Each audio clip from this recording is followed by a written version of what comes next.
C'est l'heure de la chronique de Marina, donc le coup de cœur musical de Marina qui va aujourd'hui nous présenter un groupe que je ne connaissais pas qui s'appelle Anthony Joseph and the Spasm Band. Bonjour Marina, comment vas-tu? Bonjour Isabelle, je vais très bien et je suis ravie d'être là encore une fois. Oui, ben moi aussi je suis ravie, c'est toujours un plaisir parce que tu me fais découvrir des morceaux tellement chouettes et voilà, je trouve que c'est important de le dire. Merci. Alors aujourd'hui tu vas nous parler donc de Anthony Joseph and the Spasm Band. Voilà, de quoi s'agit-il? Alors déjà, comme habituellement, je vais présenter d'abord la chanson et le clip et après on reviendra sur Anthony Joseph and the Spasm Band. Mais bon, la chanson que nous allons écouter aujourd'hui s'appelle She is the Sea. Et là, c'est avec émotion que je la présente parce que je l'ai choisie pour rendre hommage à la poétesse caraïbéenne Laurel Richards, que j'ai rencontrée à Saint-Martin parce que j'ai vécu sur l'île de Saint-Martin une petite dizaine d'années. Et donc, c'est en sa mémoire, parce qu'elle est disparue malheureusement. Et donc, c'est pour elle, c'est pourquoi j'ai beaucoup d'émotions pour présenter ce titre. Et voilà, donc... Oui, et donc... Alors, est-ce que la chanson a été écrite en pensant à elle aussi? Eux, ils ont écrit ce titre en pensant à elle ou c'est toi qui fais le lien? c'est moi qui fais le lien parce que, en fait, Laurel Richards a écrit un recueil de poésie qui est paru juste après sa disparition en 2010. Et la poésie qu'elle écrit ressemble vraiment à la poésie d'Anthony Joseph. Parce qu'avant d'être musicien, enfin, il est musicien, je ne veux pas dire avant, il est tout à la fois, mais en même temps, il est poète. Et ça se sent vraiment dans son écriture des chansons. Donc, et il y a un lien entre les deux, parce que tous deux sont caraïbéens. Elle était saint-martinoise, donc de l'île de Saint-Martin, anglophone. Et lui, il est de Trinidad.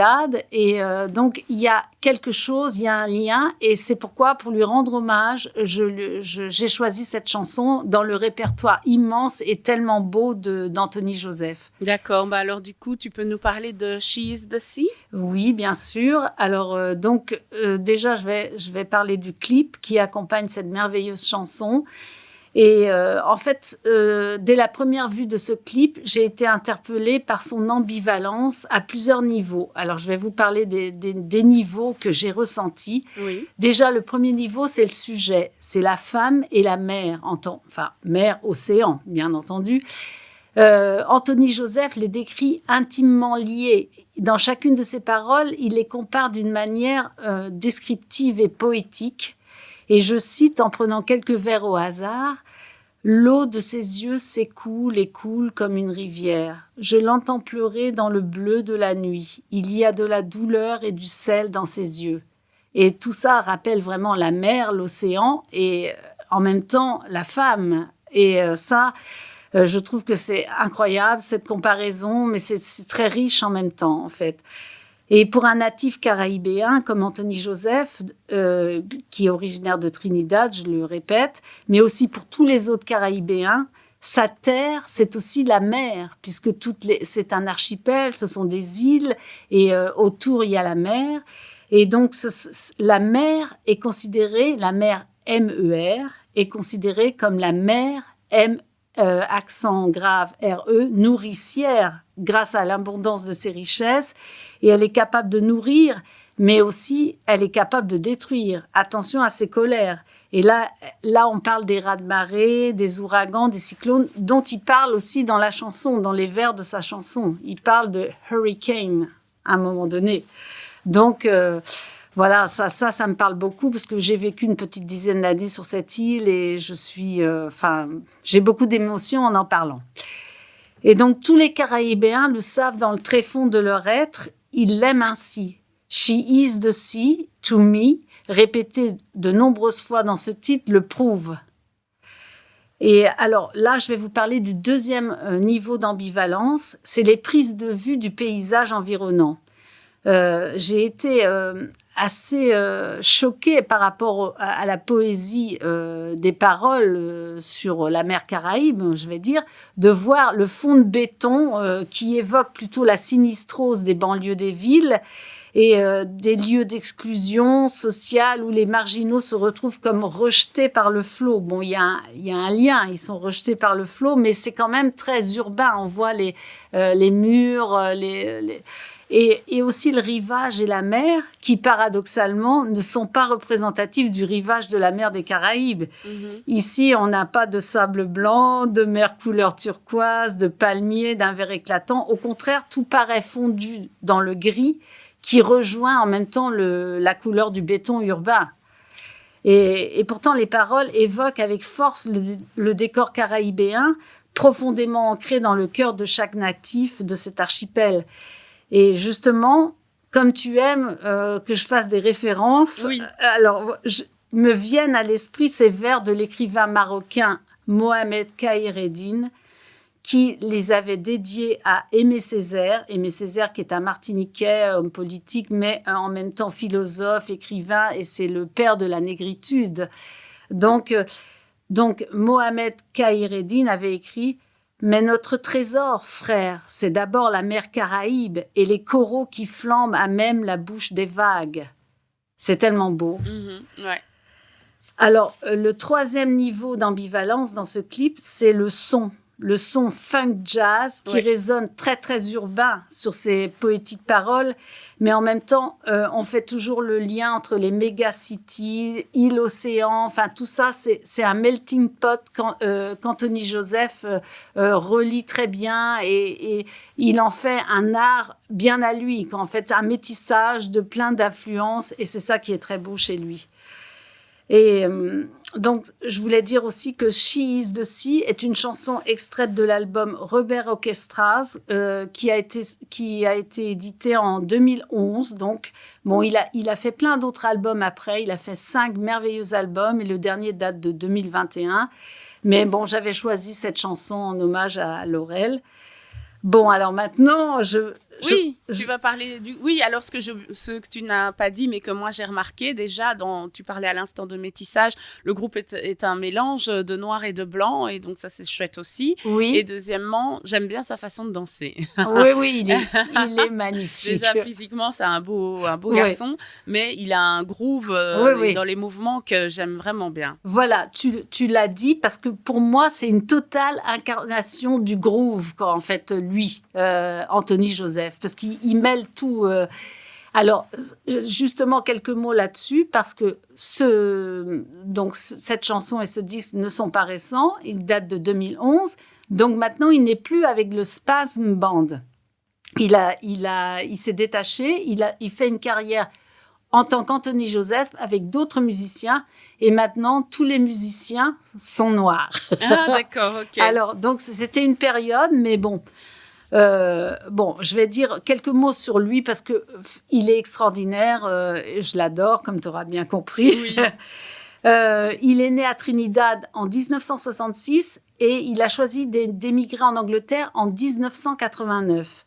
Parce que, en fait, l'anecdote, c'est très rigolo. Il aimait beaucoup Jimi Hendrix et il voulait jouer comme Jimi Hendrix. Et quand il est arrivé en Angleterre, il a essayé la guitare. Il était tellement nul qu'il a arrêté. Non. Donc, il a fait ce pourquoi il était destiné, c'est-à-dire écrire. Écrire parce qu'il est romancier, il est poète, il a écrit de nombreux livres et ça se sent dans sa musique, enfin dans ses textes. Donc...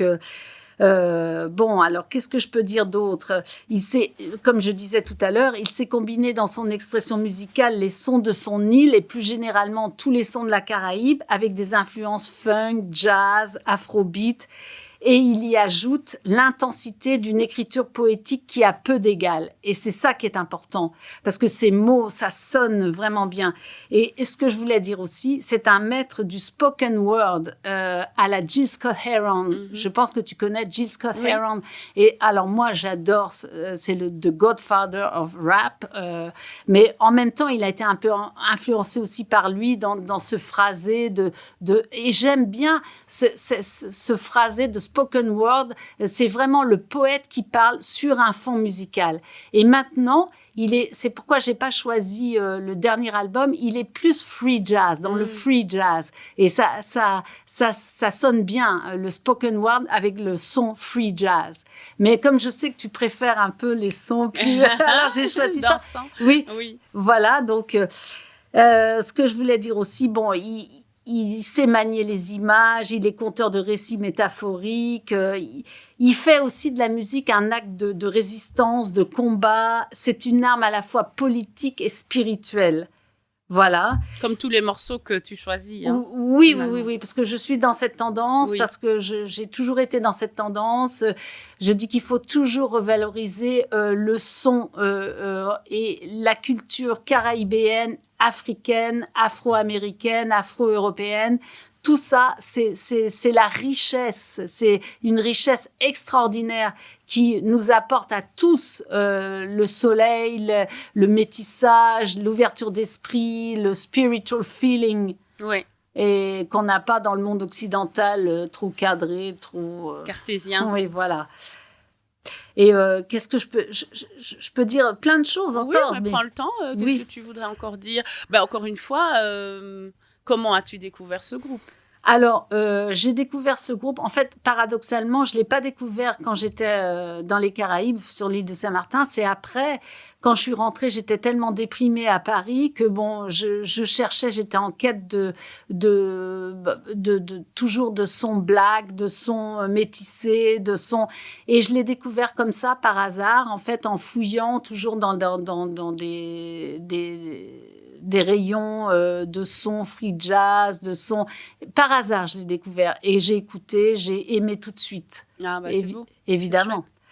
Parce qu'en même temps, c'est quelqu'un de brillant. Il est universitaire. Il a eu de nombreux prix. Et son dernier, le plus récent, c'est en 2023. C'est pour son dernier livre qui s'appelle Sonnet for Albert. Et ça, c'est en hommage à son père, en hommage à ses ancêtres. Ce livre a été écrit, et je cite, il a été décrit en Angleterre comme une collection lumineuse qui célèbre l'humanité dans toutes ses contradictions et respire une nouvelle vie dans cette forme durable. Ah, c'est chouette. Voilà. Et je voulais dire aussi un mot sur le dernier album qu'il a fait, donc qui est beaucoup plus free jazz dans le son, mais le titre s'appelle Calling England Home. Alors, dans ce titre, il y a 3 couplets qui retracent l'histoire de l'immigration de 3 Trinidadiens, j'arriverai à le dire, en 1949, le premier, et il a mis 60 ans avant d'appeler l'Angleterre chez lui, enfin chez soi, son chez soi. Le deuxième, c'est en 59, Michael X, activiste et révolutionnaire, qui a Michael X en référence à Malcolm X, évidemment. Oui. Alors lui, il a même rien dit. Lors de l'interview d'Anthony Joseph, il parlait très peu. Il a juste montré des photos comme ça en noir et blanc, et il n'a rien dit. Ce qui veut dire qu'il ne considère toujours pas l'Angleterre comme son chez soi, en fait. Mm-hmm. Et lui, l'auteur lui-même, enfin le chanteur lui-même, Anthony Joseph, qui est arrivé en 1989 et qui travaillait dans un restaurant, dans les sous-sols, voilà. Et il dit, au moins, j'ai appris à nouer mon tablier dignement. Mm-hmm. Et il a eu un flash parce qu'il a entendu, à un moment donné, quand il est monté du restaurant dans la rue, il a entendu un rare groove sur une radio pirate, et il a été projeté tellement loin, comme il le dit dans sa chanson, tellement loin, je traduis en même temps, de toute notion de nation. Et c'est ça que je trouve beau. Et donc, il dit après, combien de temps faut-il vivre dans un endroit avant de l'appeler son chez-soi ? Mais bon, ça n'a plus d'importance parce que lui, il a été tellement projeté par ce groove qu'il n'est plus dans la division des pays de chez soi. Il est chez lui partout, en fait. Et c'est ça que j'ai adoré dans sa dernière chanson, en fait. Ouais. Bon, bah, très bien. Et donc, Marina, c'est tout ce que tu voulais nous dire. C'est déjà pas mal, hein, mais as-tu eu quelque chose à ajouter? Alors, je voulais ajouter simplement l'hommage à Laurel Richards, mais aussi que je voulais dédicacer à toutes les personnes merveilleuses que j'ai eu la chance de rencontrer sur l'île de Saint-Martin. Alors, Beverly Richardson, qui est historienne, ethnologue, anthropologue, qui a publié de nombreux livres. Sir Roland Richardson, qui est un artiste peintre. Cindy Choisy, qui était une artiste peintre. Thierry Sylvestre, known as Breezy, qui est un rappeur. Yolande Sylvestre, sa maman, qui tient un restaurant caraïbéen qui s'appelle Pink Panther. Iléna, qui est une haïtienne que j'adore. Suzette, qui est la sœur de Laurel, que j'adore. Nelson et Frankie, qui sont aussi deux Saint-Martinois, mais du côté hollandais, et qui sont mes amis et qui m'ont jamais lâché depuis des années, qui prennent toujours de mes nouvelles par téléphone et tout ça.